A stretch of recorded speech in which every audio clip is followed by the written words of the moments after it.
Bonjour. Alors, c'est toujours un plaisir de vous avoir. Je suis Alain Lévesque, journaliste et pour Info Sud Télévision. Ce matin, nous allons nous entretenir sur quelques points de la politique de notre pays. Alors, vous avez effectué récemment un déplacement du côté de Guayaquil et puis du côté du Guanaca, pardon, mais vous avez été interrompu. Mais d'abord, nous allons faire un petit retour sur votre tournée du côté de Lambouillet, précisément à Milongo. Si vous nous disiez quelque chose par rapport à cette tournée. Bien, écoutez, tous ces petits détours, comme vous le dites, rentrent dans un processus qui consiste à faire connaître davantage notre plateforme et préparer, pourquoi pas, les échéances à venir. Nous avons dans un avenir proche les élections présidentielles qui vont marquer la fin de la transition et quelque temps après, nous l'espérons, le CTRI organisera les élections législatives et peut-être locales. Donc nous sommes dans ce processus et la plateforme qui existe depuis le 26 septembre 2024 a donc décidé ou donc choisi d'aller à la rencontre des compatriotes pour échanger. D'accord. Pendant que vous étiez sur cette étape de Milongo, vous avez rencontré des personnalités. Si vous nous donnez un peu les points saillants de cette tournée du côté de Milongo. Non, mais je n'étais pas qu'à Milongo, j'ai fait tout le sud de notre province, c'est-à-dire que je suis allé à Milongo, bien entendu, j'ai fait Mbigou, je suis passé par les Bamba et Ndende, donc sur mon chemin, j'ai visité les populations de toutes ces localités et même des centres de regroupement ou de cantons de ces départements. Donc j'ai fait le tour de ce qu'on appelle l'Angounié Sud, voilà. Et j'ai peut-être mis un peu plus de temps à Milongo parce que c'est mon fief électoral. Et là-bas, j'ai tenu d'abord à rendre visite aux notables et bien sûr, je suis passé prendre des bains de foule à Dibandi par exemple. Je ne l'avais plus fait depuis 5 ans, donc c'était extraordinaire. D'accord. Alors, du côté donc de Milongo, on insiste tellement. Alors, du côté de Milongo, là-bas, vous avez échangé avec les personnalités. On va dire que c'était pour préparer déjà l'arrivée d'ensemble pour le Gabon, ou bien c'était juste pour votre arc-en-ciel? Non, mais je ne suis plus un singleton. J'appartiens à une dynamique. Et cette dynamique est représentée par Ensemble pour le Gabon. Donc voilà, je suis allé non seulement pour Arc-en-Ciel, mais aussi je suis allé pour parler d'Ensemble pour le Gabon, notre plateforme qui comprend en son sein des partis politiques, des personnalités politiques, des associations. Une plateforme qui prend vraiment de l'ampleur. Depuis sa création, elle fait vraiment beaucoup de bruit, elle s'impose petit à petit. Vous étiez du côté de Guayaquil. Qu'est-ce qui s'est passé? Si vous nous liez un petit résumé de ce qui s'est concrètement passé. Si vous nous disiez personnellement, comment vous avez vécu cette étape de Guayaquil? Bon non, mais Guayaquil, c'était formidable. C'était formidable. Il fallait être là. Ça ne se raconte pas, ça se vit. C'était formidable. Je n'avais jamais vu autant de spontanéité, autant d'engouement, autant de sincérité, autant d'adhésion à un homme. Je pense que c'était une bonne expérience. C'était une bonne expérience.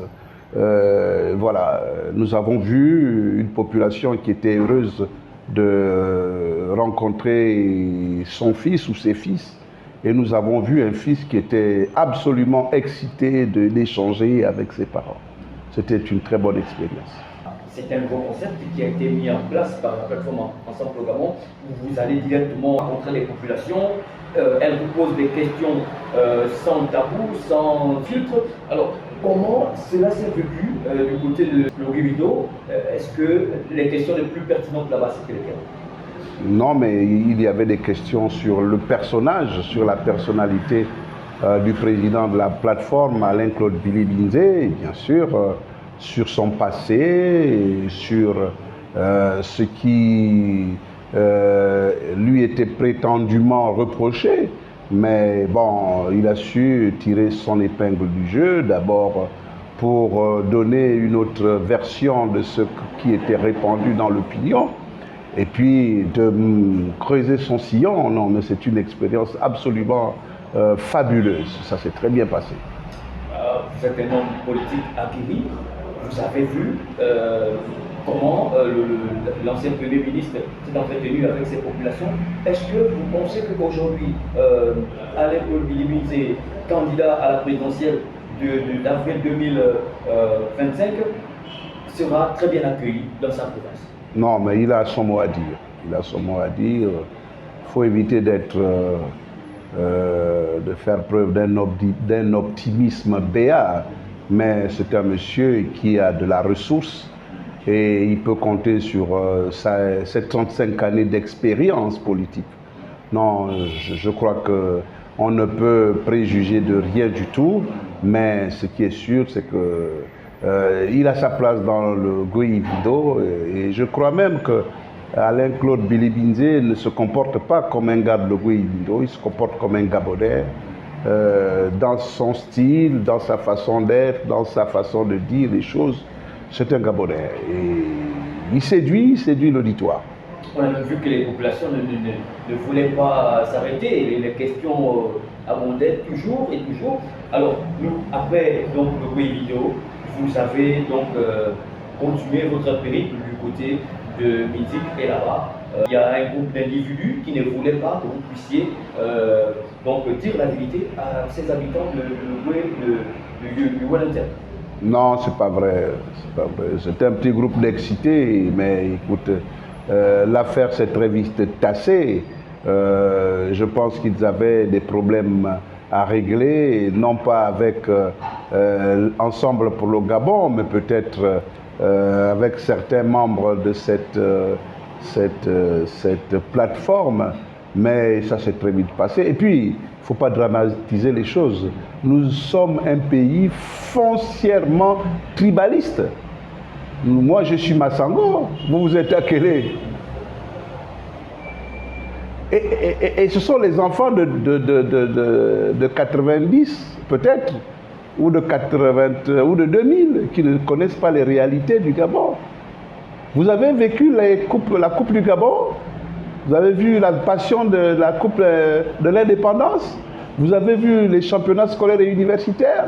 Bah, écoutez, vous avez vu les élections dans les mutuelles universitaires ou scolaires, dans les coopératives? Non, nous sommes Gabonais. Et déjà, lorsque vous dites que je suis Massango, si vous n'êtes pas Massango, vous m'excluez déjà de votre régime.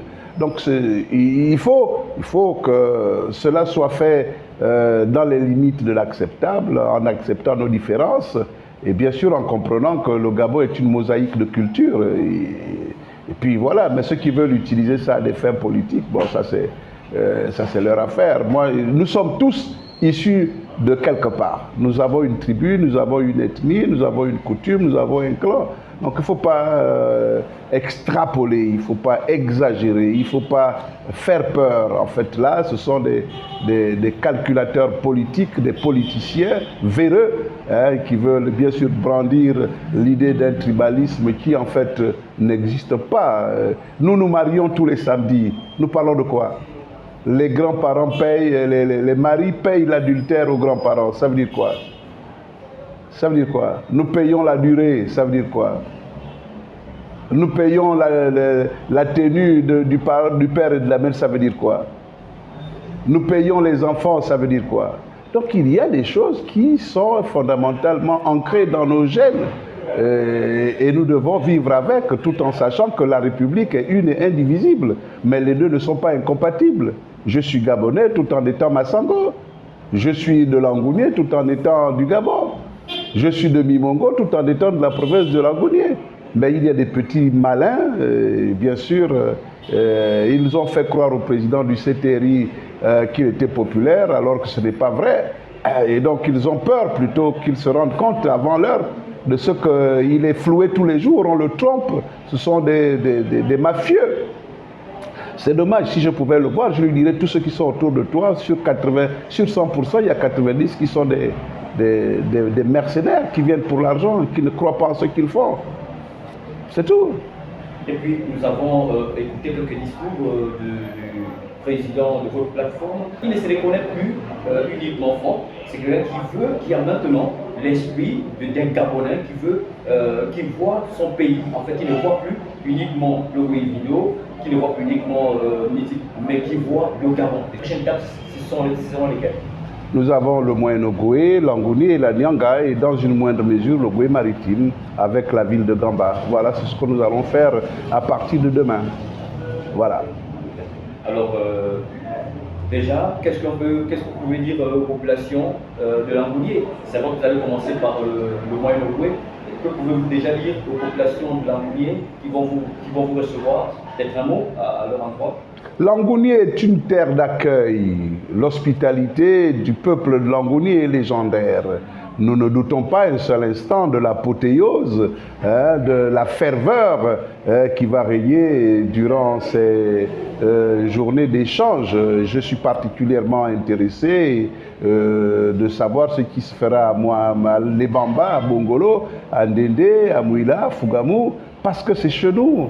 Nous irons bien sûr visiter la province sœur, c'est-à-dire la Nyanga, parce que souvent on associe la Nyanga à l'Angouni et on appelle Nyangou. Et même ça, si vous êtes de Nyangou, ça veut dire que vous n'êtes pas de Logoué Lolo, vous n'êtes pas de Logoué Ibido. Donc nous sommes une spécificité dans le Gabon. Nous avons notre culture, notre tradition, et nous savons accueillir. Monsieur Alain-Claude Bilibizé, qui est fan de Logoué Ibido, doit se sentir dans l'Angouni ou dans la Nyanga comme chez lui. Je pense que nous n'assisterons pas à des actes de xénophobie, de rejet, parce que chez nous, les gens sont très tolérants, ils savent recevoir, ils sont accueillants, et nous allons l'expérimenter encore une fois au cours de ce week-end. Pour avoir grandi dans cette province, je sais que c'est un peuple typiquement très accueillant, souriant et qui veut toujours découvrir des nouvelles expériences. Avant de clôturer cette interview, docteur, vous faites toute cette tournée, vous allez rencontrer cette population. Le but, c'est lequel? Leur dire la vérité, ce qu'ils ne savent pas. Non, mais les Gabonais n'ont pas les yeux fermés. Les Gabonais connaissent tout. Ils savent que le CTRI n'a pas dit la vérité sur les origines du coup d'État. Ils le savent. Ils savent que le CTRI n'a pas restauré les institutions. Ils le savent. Ils savent que le CTRI n'a pas restauré la dignité des Gabonais. Ils le savent. Ils savent que le CTRI n'a pas l'intention d'organiser des élections transparentes. Ils le savent. Ils savent même que le CTRI n'a pas l'intention de remettre le pouvoir aux civils. Ils le savent. Donc nous n'allons pas inventer la roue. Mais ce que nous disons au CTRI, vous avez promis le 4 septembre 2023, repartez le moment venu, à la fin de la transition, dans vos casernes. Nous ne comprenons pas pourquoi les élections présidentielles sont anticipées, mais anticipées ou retardées, ces élections auront bien lieu et nous allons, le meilleur, le plus fort va l'emporter. Ce n'est pas en mettant du béton sur les chaussées, ce n'est pas en donnant quelques bourses aux élèves, ce n'est pas en payant quelques rappels ou en inaugurant des chantiers initiés, presque terminés par le gouvernement, le système déchu, prétendument déchu, que le CTRI va marquer des points. Non, nous savons ce que le CTRI a fait et nous savons ce que le CTRI n'a pas fait. Et nous savons quelle a été la véritable démarche du CTRI, c'est la finalité de sa démarche. Nous savons, nous ne sommes pas des dupes. Docteur, nous arrivons au terme de cette interview. Un mot de fin? Le mot de fin, c'est que le peuple gabonais soit lucide et que le peuple gabonais sache lire le droit. Et nous sommes un peuple, je pense, assez consensuel. Nous devons éviter les extrêmes. Nous devons faire en sorte que autour d'une table, nous puissions trouver une solution qui arrange le plus grand nombre. L'exclusion des 70 ans et des 35 ans n'est pas une bonne affaire pour une élection présidentielle. Bien sûr, l'exclusion des Gabonais mariés aux étrangers n'est pas une bonne affaire pour l'élection présidentielle. L'exclusion des Gabonais mariés à 2 femmes ou 3 femmes n'est pas une bonne affaire pour l'élection présidentielle. Je crois que le président de la transition, les acteurs politiques et de la société civile sauront se retrouver à un moment donné pour remettre les petits plats dans les grands plats et faire en sorte que cette élection soit une élection démocratique, qui est une élection à 2 tours, et que le meilleur soit capable de l'emporter, tout en espérant que celui qui sera battu ou les battus vont féliciter le vainqueur. C'est une élection à 2 tours. Nous espérons que l'élection va mettre au 2e tour les 2 candidats les mieux placés et qu'à l'issue de cette confrontation, le vaincu félicitera le vainqueur. Nous espérons même qu'entre les 2 tours, on pourrait mettre en place un débat entre les 2 finalistes pour arriver à donner encore un peu plus de piquant, un peu plus de saveur. Le Gabon a besoin de retrouver ses marques. Le Gabon a besoin de se redéfinir. Et donc, vraiment, nous attendons beaucoup de ces élections et nous attirons l'attention du président de la transition qui a déjà fait gros en libérant quand même le peuple gabonais du joug de la Young Team. Nous pensons que le président de la transition saura aller au bout de sa logique et faire en sorte que les Gabonais se parlent, se réconcilient avec eux-mêmes. Je vous remercie.